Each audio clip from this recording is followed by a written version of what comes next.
Hello friends and welcome to my channel. The circuit of today is one of the best circuits used in security and other purposes, like for example opening doors on approach. This is called the PIR sensor, passive infrared sensor. It detects the change in the infrared radiation in its viewing range, and since every living body emits a heat in the form of infrared radiation, so it can detect any moving living organism. This is the circuit of which we will apply this sensor and make sure that it will control any load of any size that we want, since this one provides very small current. Now, looking at the circuit at close up, this is the PIR sensor. See, it has three output terminals. The blue is a positive, the gray is the negative, and this purple is actually the output terminal. These are connected to our circuit like this.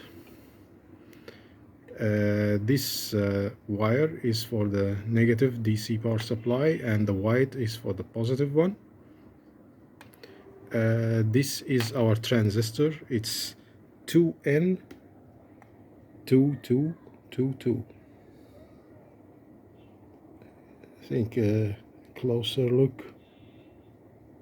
Yeah, actually it's at the PH2222. This is a PNP transistor. And we also have this, I'm using this LED as a freewheeling diode. And this is the relay. Well, it's hard to see its terminals while they are welded, but this relay has, see, these points up and down are the relay coil terminals, and this one is the common terminal, and this is the normally open terminal of the switch.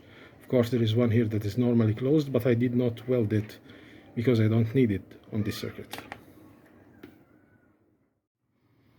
This is the schematic diagram of our circuit. VCC refers to the positive side of the power supply, and the ground is the negative side. Here is our sensor. It has three terminals. Positive and negative are the supply, and the output terminal. This output terminal generates a high signal, which means a positive signal, when the PIR sensor is activated by sensing a moving object. Now, the transistor is used to operate a relay coil, because a relay coil requires more current than the power generated by this PIR sensor. So, the output will activate the base of the transistor. The transistor, as you know, actually works like a valve. If you supply current to the base, it will open the path between the emitter and the collector. So when you inject current here, it will allow current to flow from the VCC through the relay coil and into the ground, activating the relay. This is called a freewheeling diode. The relay coil is an inductor. An inductor stores energy, and it tends, due to the fact that it stores energy in the form of magnetic current, it tends to continue running the current that was running through it, even if the power supply is disconnected. But if this happens, it will destroy this transistor by generating a very high voltage. When the power is disconnected from it, it will generate very high voltage that might cause destruction of that transistor. And the solution is this freewheeling diode. It will allow the relay coil to de-energize by running through its current. Instead of through the transistor to destroy it, it will run through the freewheeling diode and circulate several times until it de-energizes and the relay coil is completely de-energized and the terminal is open. Now, we will take the normally open contact of the relay to operate this loudspeaker, since we are using this as a security alarm circuit. And since we are using this called a dry contact, we can use an AC power supply line and neutral to operate this as an AC load, of course acoustic load here, loudspeaker. Here is my test circuit. This is an old phone charger that generates 5 volts.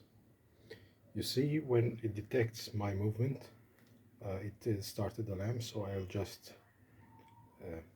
stay put.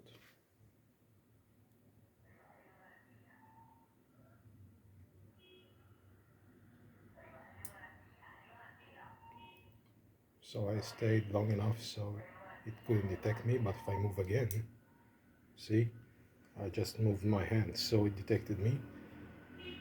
I'll just stay still, no move.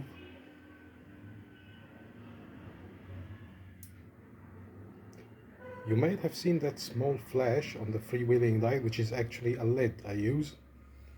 That small flash is when the energized relay coil has just emptied its charge through the freewheeling guide and then stopped. This little contraption is our circuit ready for deployment. All the components are assembled inside this cup. The PIR is glued to the hole here.